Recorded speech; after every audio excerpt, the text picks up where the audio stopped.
Colonel Hogan and his men were now feeling as though things had been going very well at Stalig 13.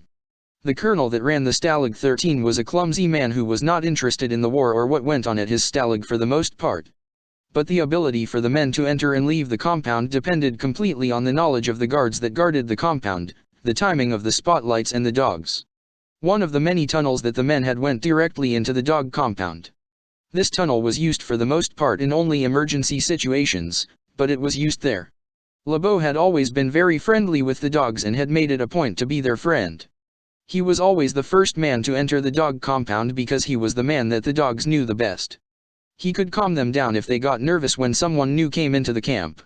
The men of the barracks were standing near the door watching what was going on around the Stalig when a truck entered. The truck was driven by two men, and as they walked up to the colonel's office, the men turned on the coffee pot. They used the coffee pot to listen in on what was going on in Colonel Klink's office. The men listened carefully as Colonel Klink welcomed the men in. They were there with a new group of dogs.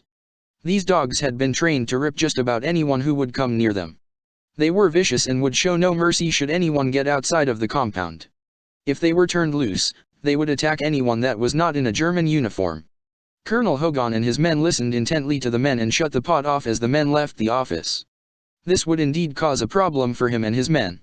He was going to have to test these dogs out. As he looked at LeBeau, the corporal smiled. "There are no dogs that I am afraid of, Colonel. But this night I will go with the dogs in a German uniform." He said that with a spit. There was almost nothing that he disliked more than putting on a German uniform. The men watched as the dogs were brought out of the truck. These dogs did not seem to be friendly even to the soldiers. Each one of the soldiers had all they could do to handle them, and one of the men was bit viciously as he tried to put one of the dogs into the fence. Colonel Hogan shook his head. These dogs were not going to be good for them or anyone that attempted to enter the Stalig. These dogs were going to have to go. But LeBeau insisted that he could turn the dogs around. "I will make it so they hate all German uniforms. It will take me days, but that can be done. I will have them eating out of my hands and biting any German within a few weeks, I promise," he promised Colonel Hogan and the rest of the men. That evening, once the compound had quieted for the evening, LeBeau made his first visit with the dogs. He came through what appeared to be a doghouse and was greeted by a large dog. The dog was curious about this strange man who had come up through the ground. He growled menacingly at LeBeau, but LeBeau kept talking to the dog in German and the dog calmed down. By the end of the first 15 minutes, 3 of the dogs were allowing him to touch them.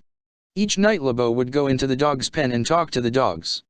During the day he would come over to the fence and talk to them. At first all of the dogs would try to bite him, and snarled and growled as he approached. But each and every day the dogs got to know him better and better. Within 1 week the other men could come over to the fence and pet the dogs. Soon the men were entering and leaving the dog compound with ease. Now it was time for LeBeau to train the dogs to dislike the Germans. This was the fun part for him. He liked doing anything to inhibit the German war effort. If it had to start here at Stalig 13 with a bunch of dogs, so be it, he toughed to himself. Every night he worked with the dogs and slowly their personalities changed. Most of the dogs were smart and friendly. They had just been trained to hate anyone that wasn't German. Within the next week the dogs were getting very dangerous to the Germans. 2 weeks after their arrival at the camp, it was time for LeBeau to have his fun. There were not very many funny moments at Stalig 13, and because LeBeau had been the one to turn the dogs against the Germans, Hogan allowed LeBeau to go and do his thing. It was now mid-morning and the Stalig was busy with many soldiers all doing their work. As they watched one of the German automobiles arrive with the man who had brought the dogs into the camp come in, LeBeau went to make his move. LeBeau went over to his dogs who were now jumping to greet him, and with their tails wagging he opened the gate to the compound.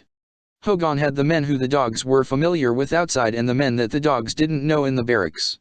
To watch the sight as the dogs went after the German soldiers was really hysterical. The officer that brought the dogs there kept yelling and commanding the dogs to stop, but they wouldn't listen. The dogs chased the captain into Colonel Klink's office and he had to slam the door. The German along with Klink watched from the window as Hogan and his men rounded up the dogs with their tails wagging. As the German soldiers all hid behind doors and trees, or whatever they could find, the prisoners rounded them up. It was quite a sight to see, and the next day the old dogs were back at the camp. When Colonel Hogan asked Colonel Klink where the other dogs had gone, the colonel told them that they were given away to an orphanage. They were too friendly for the soldiers now. Both LeBeau and Colonel Hogan smiled at this outcome. Life could be good just about anywhere.